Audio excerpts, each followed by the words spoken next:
예, 6월 5일 죄송합니다. 6월 5일 임해지덕기의 새벽 기도입니다. 기도하겠습니다. 하나님, 새로운 한 주가 시작됩니다.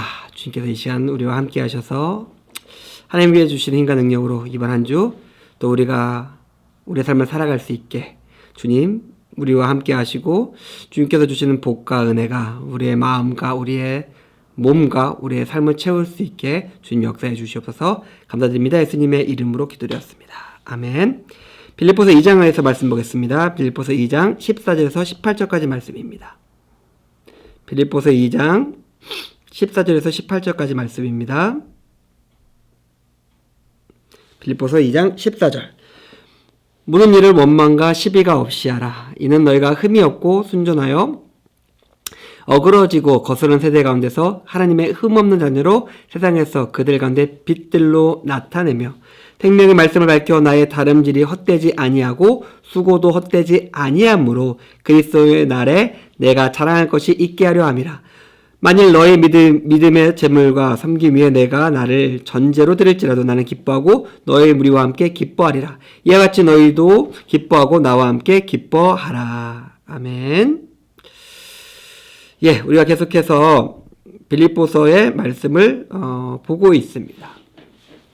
하나님께서 우리가 이전 시간에 하나님께서 우리에게 뜻을 두시고 그 뜻을 이루어 가시는 삶이기 때문에 어떻게 보면은 같은 하나님을 고백하고 하나님을 믿는 공동체와 사람들 사이에는 어떤 이견이나 갈등이 없어야 돼요. 같은 하나님을 섬기고 같은 하나님의 뜻 가운데서 행하기 때문에 그렇습니다. 그런데 우리의 경험은 정반대죠. 뭐 저렇게 사람이 이상한가? 뭐 이렇게 뜻이 안 맞을까? 뭐 이렇게 같이 하기가 너무나 힘들까? 그런 것들로서 우리의 마음이 너무 안 좋았던 기억으로, 상처받았던 기억으로 가득한 것도 사실입니다. 왜 그럴까요? 왜 같은 하나님을 섬기고 그리고 같은 하나님의 일을 한다고 하는데 이렇게 원망하고 시비하고 아픈 일들이 많을까요? 물론 사람이 다르고 그 사람을 살아온 사람의 생각과 경험이 다를 수도 있습니다. 그런 것이라면은 그렇게 크게 상처로 남지는 않을 것 같아요. 그런데 우리가 그때 알곡과 가라지의 비유를 했던 것처럼 하나님의 모습, 하나님의 경건, 하나님의 말을 하고 있지만은 그 안에 하나님이 없는 사람들 또한 존재합니다. 우리가 한 마음을 품고 하나님을 섬길 때에는 괜찮지만 하나님이 없는 사람이 우리 안에 있을 수도 있습니다. 근데 중요한 게 뭐냐면은 다른 사람이 교만해요. 다른 사람이 이중적이고 외식을 하고 있습니다. 그런데 그것은 전염이 됩니다. 나도 똑같이 대갚아주고 싶거든요. 아니, 왜 저 사람만 그래? 저 사람을 그냥 놔둘 거야? 저 사람의 악이 내 안의 악을 촉발시키는 것 또한 가능하고 우리는 너무나 많은 경우 그렇게 행했기 때문에 그렇습니다. 먼저 하나님의 사람이라면 바울의 말처럼 모든 일에 원망과 시비가 없이 해라. 같은 마음일 수도 있지만 아닐 수도 있다. 그런데 그럼에도 불구하고 원망하지 말고 그것 때문에 시시비비를 가르면서 너의 악을 만들거나 끄집어내지 말라고 우리에게 이야기하고 있습니다. 그리고 그러면서 그렇게 살아가는 삶 가운데 너희가 세상 가운데 나타나는 모습이 있다라고 이야기하고 있어요. 그래서 하나님의 흠이 없는 자녀가 되고 세상에 빛으로 나타나라라고 이야기하고 있습니다. 우리는 예수 그리스도를 주로 고백하고 하나님의 백성으로 살아가고 있습니다. 그렇게 우리가 나는 예수님 믿어요. 하나님이 우리 주세요. 나는 주님의 백성입니다. 말했기 때문에 세상 사람들은 우리의 말과 우리의 행동을 가지고 하나님 그리고 예수님을 판단합니다. 그렇기에 우리의 말과 행동은 예수님 같아야 합니다.